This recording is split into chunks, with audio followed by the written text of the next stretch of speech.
that has survived hundreds of years. It's incredibly accurate, and it is the foundation of freedom. Like, we have to make sure that these people are actually guilty, otherwise we become monsters. On you guys, today we have the Humanist Report slamming Joe Rogan, slamming Bill Maher. Both of these guys have voted for Trump with no real reason, which means they need to be subjected to humiliation. Joe Rogan and Bill Maher getting roasted by the Humanist Report. I'm giving my commentary as well. Let's watch. Now, speaking of vibe shifts, Joe Rogan, who leaned into the hard right, he recently realized that he's not really liking what he signed up for, and to his credit, he denounced Donald Trump's destruction of the Constitution, although he did so without naming Donald Trump, of course, because why do that? Nonetheless, let's listen. The problem with things that are going in a radical direction, and then there's an overcorrection. So the overcorrection is lack of due process. The overcorrection is like round them all up, ship them to jail. Like, that's like some things that you say when you're not thinking things through. Like, what do you do about all the criminals? Take them all? Fucking send them to El Salvador. Yeah. What about due process? No, fuck that. Well, here's the problem with fuck that. What if you are an enemy of, let's not say any current president. Let's pretend we got a new president, totally new guy in 2028. And this is a common practice now of just rounding up gang members with no due process and shipping them to El Salvador. You're a gang member. No, I'm not. Prove it. What? I got to go to court. No, Yeah. no due process. That's Right? dangerous, Joe. That's dangerous. dangerous. That's dangerous. That's dangerous. We got to be careful that we don't become monsters while we're fighting monsters. I think due process exists for a reason, and the reason is it is horrific for someone to be accused of something they didn't do, be imprisoned for crimes they didn't commit, and then live in a cell, live in a cage with a bunch of People who did commit shit. Here it is, Benjamin Franklin. It's better 100 guilty persons should escape than one innocent person should suffer. That is wisdom Yeah. that has survived hundreds of years. It's incredibly accurate, and it is the foundation of freedom. Like, we have to make sure that these people are actually guilty, otherwise we become monsters. I wholeheartedly. And the fundamental issue with the right is that they do not know how to disagree. They don't know how to actually disagree with each other. And they're going to sit here and, even if Joe Rogan had Donald Trump on right now, I guarantee you that he would not bring up the things that he is, calling out right here, that they wouldn't talk about it because he's going to even hint at something like that. And then what happens is that Donald Trump says something to misdirect it or says something to, appear smarter on the issue. And then Joe Rogan's going to say, and he's going to drop it because they don't know how to actually hold disagreements together. They don't know how to have actual conflicts. So at the end of the day, you have all of them not really sitting here, bouncing ideas off of each other, but more or less getting in a line and wanting to see who can be first. They would rather be quiet than be wrong, so they end up following idiots who sound like they know what they're talking about. Wholeheartedly agree. The problem is that when Trump was running on mass deportations, many of us warned you this would happen, but you didn't listen. You called us hysterical and claimed that we were just lying about Donald Trump because we were woke or some bullshit.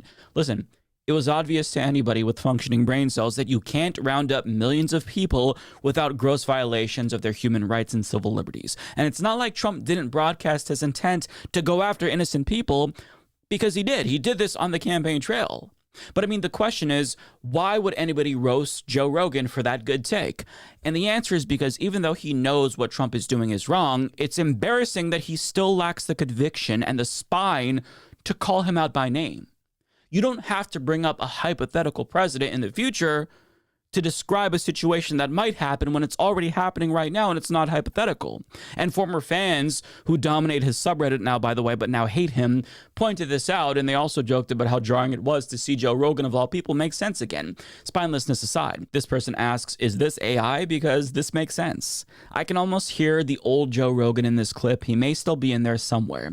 He was literally slobbering over Trump a week ago after Trump had already ignored the courts with regard to due process and talked about deporting U.S. citizens citizens to a foreign gulag. And Joe will always base his morals on which way it flows. Exactly. People are outraged about the deportations now, so he is too. Except he's still not calling out the admin. Quote, let's not say any current president is a sentence that came out of his mouth. Let's imagine a scenario where this happens in 2028 under another president instead of calling out the one currently doing it. What a spineless piece of shit. And listen, good on all of his former fans for calling him out, because you don't get to cowardly condemn a situation that you helped to create without naming names. You platform this president and his running mate and let him spew lies on your program with no fucking pushback. Not to mention, you've been licking his boots ever since then and chumming it up with him at Mar-a-Lago. So one singular rant about due process isn't going to undo the harm that you helped to cause, Joe. But, you know, look what happened last time. Last time Joe Rogan said something not even unfavorable about Trump. He was talking good about RFK Jr. whenever RFK Jr. was running against Donald Trump. Donald Trump went on Truth Social, said, everyone go boo Joe Rogan at the next UFC event. The dude is a complete bully. He is harassing people, harassing anyone that wants to criticize anything that he's doing. And not even criticize. Just say, hey, look, this is another way of doing it. You know, I wouldn't even say that's personally criticizing it, but, you know, you have some of these guys where you can't say anything whatsoever. And I believe that Joe Rogan would not be able to sit at the popular girls table, you know, if Donald Trump got his feelings hurt. You know, how dare he? Now you can call him a slut. Now you could tell the entire school that he's, you know, sleeping with the entire football team. It is so immature and very telling that this guy is the president of the United States. Now, he's very clearly realizing that he rode the Trump wave a little bit too hard, whereas other comedians like Bill Maher seemingly don't think that they rode it hard enough. And I say this because months after the pro-Trump trend already started to fizzle out and reverse, Bill Maher decided to hop on Trump's lap to ride his dick after everybody else was starting to get off. And even though he claims to have many disagreements with Donald Trump, he also has a lot of agreements with Donald Trump. Not to mention, Trump was super duper cordial with him at their private dinner that they had a couple of weeks ago. There's got to be a better way of running this country than hating each other every minute. I'd never seen him laugh in public, but he does, including at himself. And it's not fake. Believe me, as a comedian of 40 years, I know a fake laugh when I hear it. At one point, we were walking through his amazing tour of the whole house. And I don't remember exactly what we were talking about, but it must have been something with the 2020 election, because I know he used the word lost. And I distinctly remember saying, wow, I never thought I'd hear you say that. He didn't get mad. He's much more self-aware than he lets on in public. Look, I get it. It doesn't matter who he is at a private dinner with a comedian. It matters who he is on the world stage. I'm just taking as a positive that this person exists, because everything I've ever not liked about him was, I swear to God, absent, at least on this night with this guy. Now, he goes on and on and on and continues to glaze up Trump for around 12 minutes or so, saying that he agrees with him on some issues like ethnic cleansing in Gaza and transphobia and DEI going too far, but he was also able to vocalize his criticisms. For example, he didn't think that Trump should have withdrawn from the Iran nuclear agreement, and Trump didn't get mad. How merciful of him. You know, although he didn't bring up the destruction of the Constitution and due process and the people getting disappeared, although he was sure to tell the audience that he didn't agree with those things. So, you know, they know he definitely hasn't sold out because he has some disagreements, even though he didn't choose to vocalize them when he had the ear of the president, the person who's doing these things. But to his credit, he did apparently confront Donald Trump about his plan to run for a third term.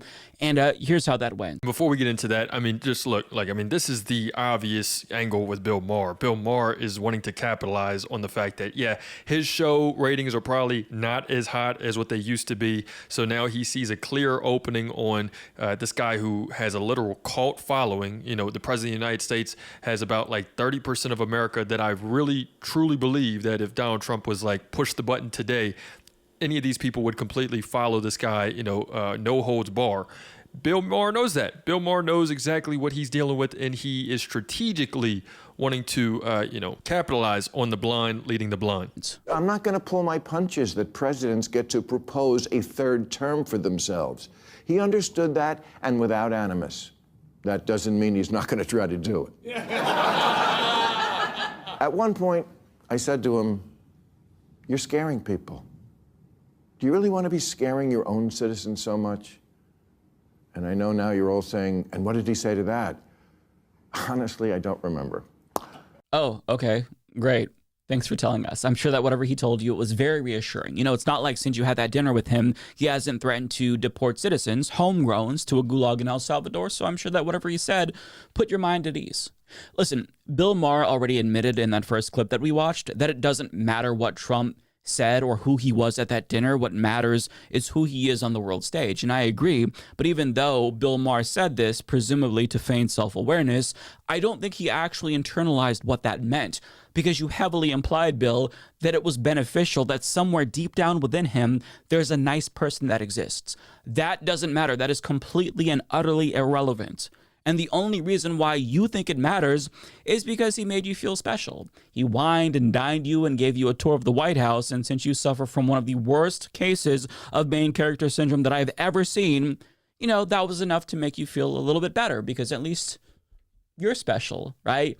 You know, you're not going to get disappeared to a dungeon in El Salvador for criticizing him. Sure, everybody else may not be rich or privileged enough to meet with the president, but since Bill can, everything's copacetic in the country, apparently. And Bill is too self-centered to realize that he was being used by Trump for propaganda purposes. I mean, So there we have it, you guys. Joe Rogan and Bill Maher getting completely and utterly just, torn apart piece by piece, if they already weren't. I see these guys both really falling into oblivion as their opinions mean more and more of nothing. And yeah, I mean, they'll definitely still have an audience, but as far as their core followers are concerned, the people who saw independent, free thinkers, saw people that were actually bringing a part of themselves to the table, that part, these people that resonated with that, that's completely gone. They have become nothing but these parrots at this point. So that's where I see these guys at this current moment in time. I'm not going to say that someone is stuck like this forever, but I'm not counting petals off the flowers. Let me know what you guys think in the comments. That's all I got for today. I'll see y'all soon.